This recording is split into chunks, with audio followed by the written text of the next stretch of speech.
the music of a generation. Of this generation of white supremacists. A movement that's growing.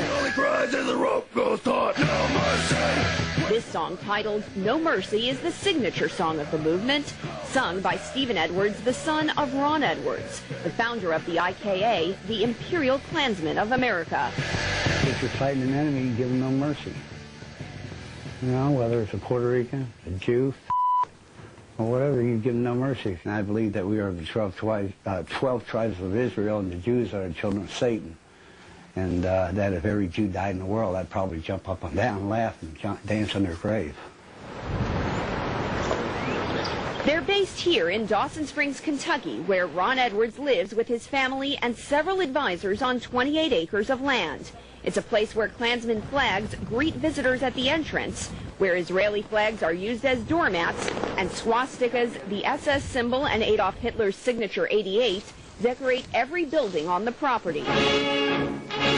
The IKA's mission is simple: to eliminate or separate every minority from the white race. I don't believe any country can survive with multiculturalism. I believe that we should all have our own states, we should all have our own countries. You look at race mixing, homosexuality, and abortion. Our race is basically being defeated. Pretty soon there won't be a whole lot of whites left in another 20 years. It's Ron Edwards and other white supremacists' greatest fear, a fear that's prompted countless hate crimes all over the country. Recently in Meade County, 5 IKA members attacked a 15-year-old Panamanian teenager. The Southern Poverty Law Center, founded by Morris Dees, sued Ron Edwards for the attack, claiming his teachings led directly to the assault. Instruction number 3. The Southern Poverty Law Center won that case, a sweeping victory that Morris says bankrupted the IKA organization. I think the case against Ron Edwards and the IKA was very successful. At the beginning of this injury and this litigation, he had 23 chapters in 17 states. Now they're down to 6 chapters in 5 states. The money is pretty much dried up, and he's a mere shadow of himself. Ron Edwards disagrees. The IKA is going stronger than ever. Over the past 6 months to a year or so, how much has the IKA membership grown? Quite a bit. That's all I'll say. There's no evidence to support Edwards' claim, but there is evidence that other hate groups in Kentucky and across the country are, in fact, growing. According to the Southern Poverty Law Center's annual Year in Hate report, hate group membership has grown by 50% since 2000 and 5% just since last year. On April 7th, the Department of Homeland Security released a report affirming that claim and cited several reasons for the rise of hate groups. The growth in hate groups is caused by several things. One is the bad economic conditions.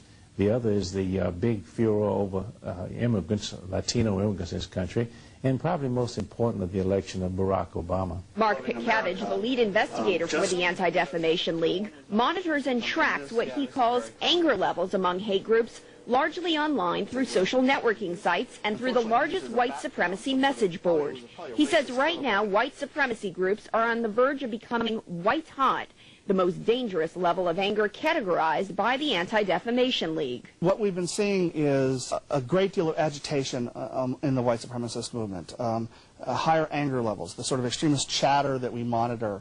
More and more people talking about it's time for war, it's time to do something, we need to take a stand. Pitkavage says it's the same rhetoric he saw in the early 90s, right before the infamous standoffs in Ruby Ridge, Idaho, and in Waco, Texas, that created martyrs who, he says, fueled the radical movement that eventually led to the Oklahoma City bombings. If we were to have some sort of triggering event, something that could create martyrs for the movement, I could easily imagine the movement taking off into the stratosphere. That's exactly what Ron Edwards is hoping for and what he will try to facilitate this Memorial Day weekend at the IKA's annual Nordic Fest, held here at Edwards' home. We are traveling down the back of the property to the area where Nordic Fest is held.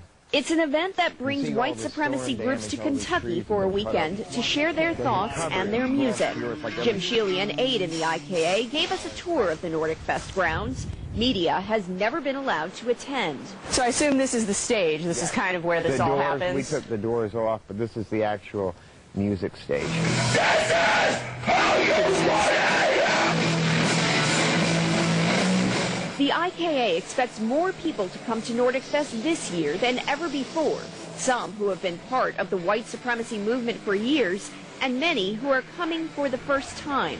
They will all see these grounds, and they will all see these symbols of hate. And at the end of the weekend, we'll all experience the grand finale of Nordic Fest, the cross lighting, the symbol of the white supremacy movement, burning brighter every day. Melanie Kahn, WHAS 11 News. I'm not a crook.